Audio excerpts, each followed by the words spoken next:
maybe what are some of those more ninja tips or tricks? Well, this applies to all, but not a lot of people do it. When you do a lead, you should put your sound in mono and set your legato on, and your portamento crank it up to 100 milliseconds to get this blend of sounds between them.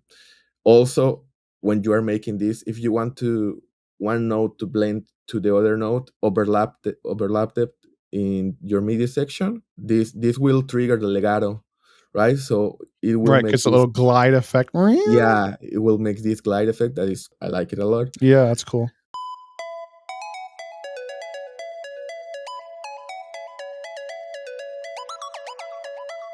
If you make maybe not synthwave, but if you're going a little bit higher, like cyberpunk, dark synth, stuff like that, go to your FX tab and crank the distortion up way higher, but also modulate it with an envelope. It gives a nice effect.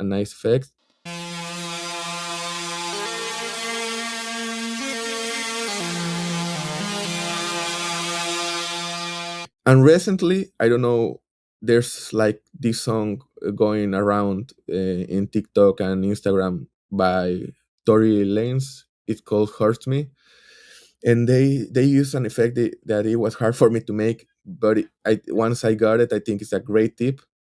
Use an LFO to modulate the reverb, but not the mixed reverb, the size of the reverb, and just put one or two to the parameter because it gets too crazy. That makes the sound to drift like if you were mixing the fine tuning, but it makes it sound different. It's something very strange. I liked it a lot. So that's a great tip, actually. That's a great tip. Wow, yeah, that'd be interesting to try. I've done it. Yeah, because definitely you might modulate the wet dry, the mix knob of the size. Common. But yeah, I haven't thought of it doing the size, like doing the actual size of the reverb, how big the room is. That's pretty cool. And also great tip is use an LFO and create a sidechain type of curve and go to your matrix tab and apply it to your amp, one quarter note, especially those running bass lines, right? So you get this sidechain effect inside Serum.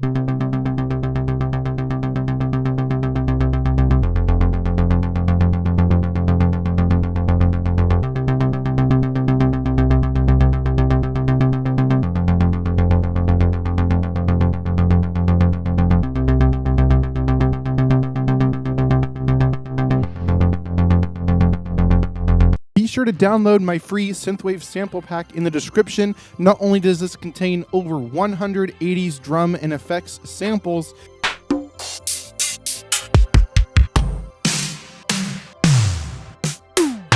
but it also includes my Synthwave sound design cookbook, which includes step-by-step recipes for creating your own Synthwave sounds, and it includes my Synthwave mixing cheat sheet, which breaks down specific mixing techniques you can use to get that retro Synthwave sound every single time. Again, this is all free in the description below, or you can go to orpheusaudioacademy.com/starterpack. If you found this video helpful, be sure to hit that like button like you're Marty McFly trying to get back to the future.